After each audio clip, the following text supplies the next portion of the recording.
People who have known victims of crimes that have appeared in the media. What happened after the media lost their interest in broadcasting? Not what you intended regarding crime. But here goes. In the early 90s, several members of my family were killed by an extremely drunk driver in the mid-morning rain.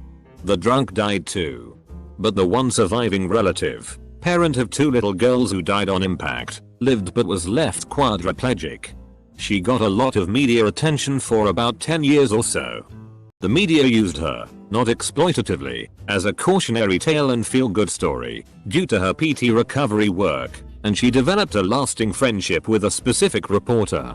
My relative went on to raise 2 more little girls who are now young adults. Airbags, shoulder straps, and child safety seats might have saved them all. Hopefully the media's highlighting of their story changed some minds and influenced viewers to think about their family's safety. Buckle up and keep your kids protected. My cousin was killed by a man she went on a date with, and there was some media attention. She had just divorced after a 20+ year marriage, and he was the first guy she had a date with. The date didn't go well and she politely denied a second one. He showed up at her house really late, yelling and banging on the door so loudly a neighbor called police. She opened the door. He shot her twice and then himself. Media didn't report he didn't die instantly like she did. Medevac came out, but he was so far gone they didn't load him in. He died at the scene. I know someone who was a teacher who supposedly hit a kid, and there was a big media to do about it around here. She lost her job and works in a grocery store now. She was never found guilty, but it ruined her career. I taught a boy whose mother was a teacher accused of hitting 2 boys. She was never charged with a crime nor proven guilty, but it ruined her career as well. It was so hard on the family. Her son struggled for years. My very young cousin was abducted and murdered, and the police had tunnel vision for my aunt. It ended up being 2 people completely unrelated to us. The media was constantly painting my aunt in a bad light. Social media made it worse because every Joe Blow and Jane Doe Facebook detective was on the case, theorizing why she was the killer and bringing up our family's criminal history. This actually prolonged the investigation because they were so focused on my aunt, even going as far as to hire actors to get her to confess to them. The media dropped it as quickly as they had picked it up after the 2 scumbags went on trial. My aunt doesn't talk to anyone anymore and always asks for handouts on social media. My uncle, however, started a charity in my cousin's name and works to keep child murderers behind bars. I was the victim of assault by an NFL player a few years ago. I didn't know who he was when it happened. I was at work and called the police on him. It was a circus. The media called my parents and told them what happened before I got a chance to. I refused to let them release a video of the incident. I was made out to be a gold digger and all sorts of other things online. I never got a dime or any justice even. He was given like 3 hours of community service. I was relieved when it was all over. My life went back to normal and I was able to safely be at my home and work without fearing reporters harassing me. I do want to say that it has greatly changed my perspective on how the media treats victims and celebrities. The story that is presented online is usually far from what actually happens to victims and gets too many personal irrelevant details involved. And blaming a victim is always wrong. They didn't ask to be a victim. And often they just wish their life would be whole again.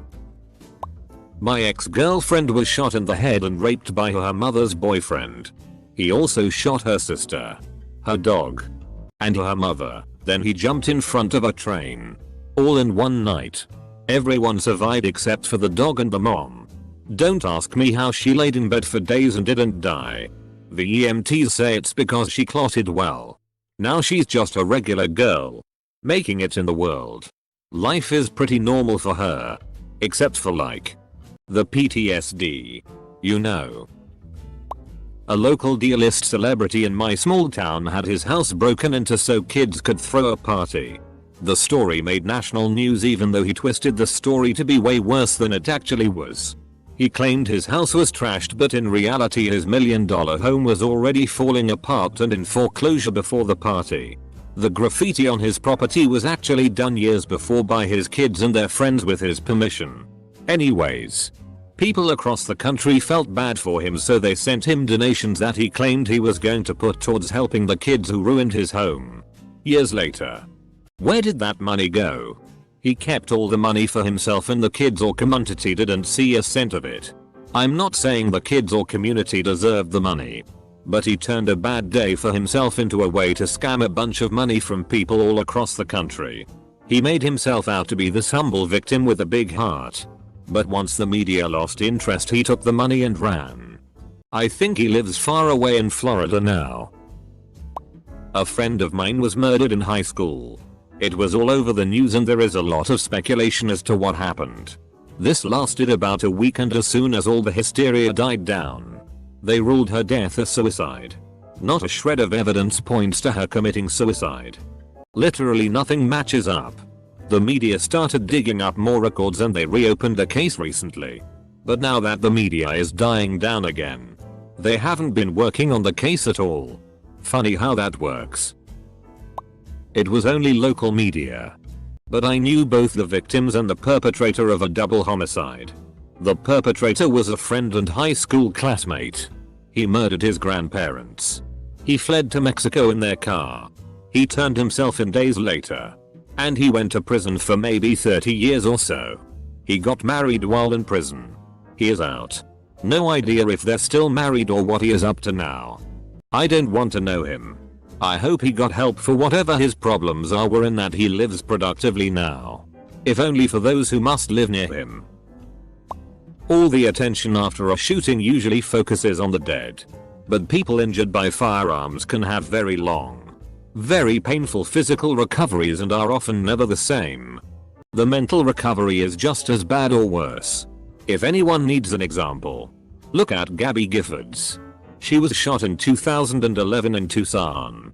And her DNC 2020 speech was the longest monologue she's given since. She's clearly not the same woman she was before. But she's certainly a fighter. In 2016, my sister was murdered in a robbery gone wrong on vacation a week before she was supposed to come home. The local news wrote article after article about her murder and twisted the facts around. Journalists asking for interviews over and over when one of the most important people in your life was just murdered felt like an insult. And then they just forgot. It started up again during the trial and sentencing. But we were finally able to grieve once they were gone. I feel so bad for families who lose loved ones. Not just because of how painful it is, but because of vile the media can be to the families who just want to grieve. I don't know if this was in the media or not because none of my siblings were born yet. But I don't think it'd be easy to forget my uncle tying my dad to a tree naked. Or the same uncle tying my other biological uncle to a hang glider that's attached to a four-wheeler. He was also in a TV special in 2005 titled The Dumbest Criminals in America. I was not a victim luckily. But I had a high school teacher arrested for CP&R pay of a very young child. This is about 10 years ago. There was quite some media attention but his name was redacted. He got caught jerking off during a children's tennis tournament. Later more came out like watching CP at school and raping a very young child. My school got in the news. He didn't really. What I don't understand about the media is that it was quite big back then. But mostly just talked about my schooler. While he deserves his name out there linked to his crimes, I know that he is out of prison and teaching music to people. I don't know if he is teaching children. I pray to God he isn't. But I do know he is out and about even with a music teaching website and all. If you do something that's terrible you deserve to never be able to work again. That deserves media attention so you'll never be able to live a normal life. Her baby was murdered by the dad's new girlfriend. It was set up like a home invasion. But the truth came out. The girlfriend was sentenced to life imprisonment. 15 years later, mom is living in a small town. Has 2 more kids. She has moved on. Every so often there is a follow-up article. The West Mesa murders. One of the girls was my husband's sister.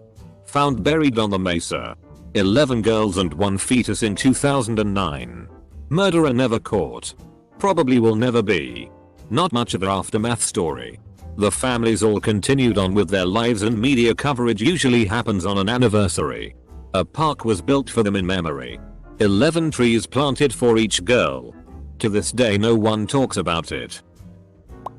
Crippling depression and PTSD. And a lot of anger. A friend's ex-wife and their 10-year-old daughter were viciously murdered by the ex-wife then ex-boyfriend. It took about 10 more years for him to touch anything in the little girl's room. Birthday presents were still laid out as she was coming back from her visitation with mom. Truly horrific and heartbreaking. We had 2 large scandals at the end of my senior year of high school. 2 weeks before graduation. The principal stepped down to spend more time with his family. Of course. The entire student body found this incredibly sus. It eventually came out that he had an affair with one of the teachers. And she had ended it. One night after a luet of alcohol. He went to her house and climbed up a window on the ladder. Except, you know, he was drunk. So he peeped into her high school age daughter's bedroom. I'm not entirely sure what he's up to now. The other scandal was our choir director. They went on their annual choir trip. And apparently he forced all of the girls to change on the charter bus while he was still on it.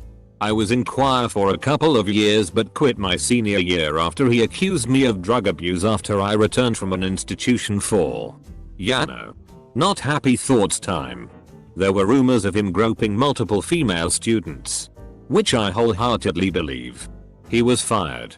Sold cars for a little bit. And now he's a teacher again. My friend ended up on the news after police coming into the school to arrest him for rape. He just turned 18. So I think the media took interest in the high school rapist. Until it came out that she lied to her parents about him raping her because her father was racist and she didn't want him to know she was sexually involved with a black guy. IDR what happened with the case. Just that he was gone for a few months. He's happily married with kids now. My 6-year half-sister was killed by her biological father who then committed suicide. My family had asked the police and media to not publish the details of what went down, except the strict minimum for their public records, but they released all the informations anyway. It brought a lot of unwanted attention from other newspapers and the public to us in a time where we just wanted to grieve in peace and not be reminded of it every single day with a new article in trash tabloids. Exploiting and adding new sordid details to the story. Eventually they moved on to other news but it still did a lot of damage in my family. I was barely a teenager when it happened so my parents didn't tell me all the details but they were quite easy to find online. I wish I hadn't had access to those at that time. One of my mom's childhood friends was murdered by her ex-husband after she wouldn't take him back. He got life without parole. It got some coverage in the news around here. But it wasn't a national news story. It was absolutely horrific on the family. All of their kids lost both parents that day. My mom went to the funeral and she said there wasn't a dry eye in the room. Surviving victim here. Pretty much. Nothing. After some years. It's business as usual. Even family don't talk about it. At all. I mean. You're the center of attention for a while. Is invited to interviews and photos with police officers and such. But soon it's life as usual. Once a TV show wanted to do a in-depth of cases of. In my home state I refused an interview. They used old footage anyway. Got in the spotlight for another couple of weeks. And that's it. If I got some trauma, I worked with some mental pros. And time helps to heal. She was the sole survivor of her whole family slain. My BFF little sister. Understandably she disappeared a while to heal. She got adopted by another family in town who were protective. Eventually finished school and college. I hear she's still in the area 20+ years later. I hope she's doing well. My family knew this other family and one day they were killed by an arson attack. Someone set their house on fire. The mother and her 5 children passed away. Only the father survived.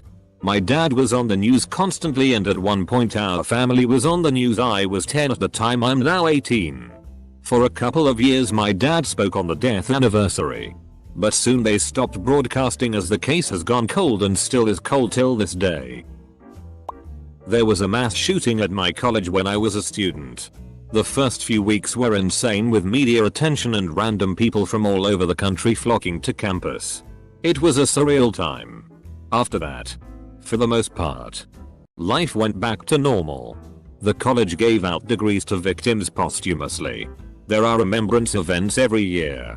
Many of my friends struggled with survivor's guilt and were easily triggered by subsequent events or noises that could be gunshots. The college erred over reporting events and suspicious activity after the shooting. So we'd all get text message alerts that would freak us out. There's a mundane detail that I always notice now though. After the shooting they changed every set of double doors on campus so they couldn't be chained shut. I always take note of double door handles now. Not exactly the victim, but I was very close with the sister of a girl convicted of killing her baby when she was 15. The baby was found frozen in a cornfield in the middle of winter. She claimed it was stillborn. That she panicked and tried to hide it. After she went to prison, the media still dogged the family like crazy. We were young middle schoolers at the time. But reporters would follow my friend home after getting off the bus, trying to get her to comment on her sister. It got so bad they moved out of their house and in with my friend's grandparents for 2 years. By the time things calmed down with reporters, the sister was up for parole and her name was right back in the media. It was a nightmare. Eater. The story was a tragedy all around. I will say though, some good did come out of it. As a result of this case, our state adopted its first safe haven law. Now any mother can drop off a newborn to a hospital, fire station, police station or church anonymously without fear of consequence. It has saved countless infants' lives. A girl I went to high school with was involved in a high-profile attempted murder case in our town. Her dad killed her mom and stabbed my classmate. I'm pretty sure the dad killed himself but I really don't know. She survived, moved away but not too far away that she still frequently sees her friends from when we were all in school together. I used to see her at the store I work at every now and then and she seemed to be doing well years after the fact. I really hope life dealt her better cards after that. She was such a nice girl. Given the fact she was really young and how horrific the story was, the media seemed to back off and just let her go and do her thing, which I'm glad because typically you hear about smaller towns doing the opposite. A friend from back in high school was kidnapped, taken across the country, beaten with a bat, raped, and severely abused overall. He wouldn't let her shower and had all these weird rules. He fell asleep at some point and my friend was able to escape and get help. She was featured on one of those true crime shows. I think it was I Shouldn't Be Alive. We aren't close anymore. But from her FB posts it would appear that she is still really FK'd up from it. There was an Indian family who lived in my hometown. The youngest son was one of my fiance's best friends in the 90s. The oldest son in the family moved to another state because he married a black woman, which his father didn't approve of. In 2000, 2 men broke into their house while oldest son was at work and strangled his wife with a vacuum cleaner cord in front of their 7-month-old daughter. She was left unharmed. It appeared to be a break and gone wrong, though they didn't take anything. 6 years later, the 2 killers were caught in another state for committing a different crime. They admitted that they were hired as hitmen by the young black woman's Phil to kill her. He was tried and sentenced to life in prison without parole. To this day, he shows no remorse and openly hates black people. The youngest son, the one who was friends with my fiancé, is still in complete denial that his father had that woman killed because of her race. The victim's parents ended up adopting their granddaughter because her father could not go on without his wife. Very sad story. My mother was seriously injured in the London bombings.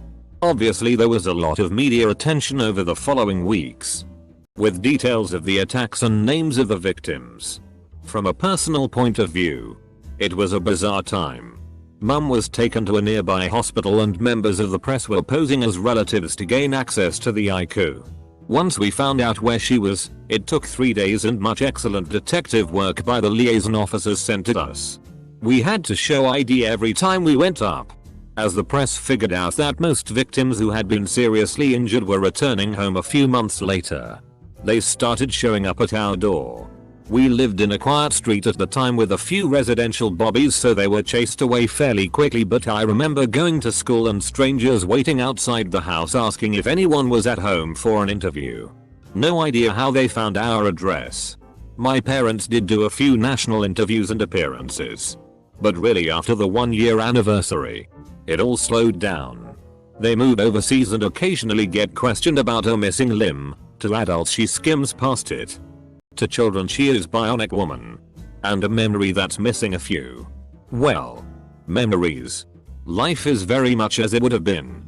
I think we all play the what if card every now and again. But Mama is very much of the everything happens for a reason mindset. As she's the one that got blown up. We kind of have to follow that example.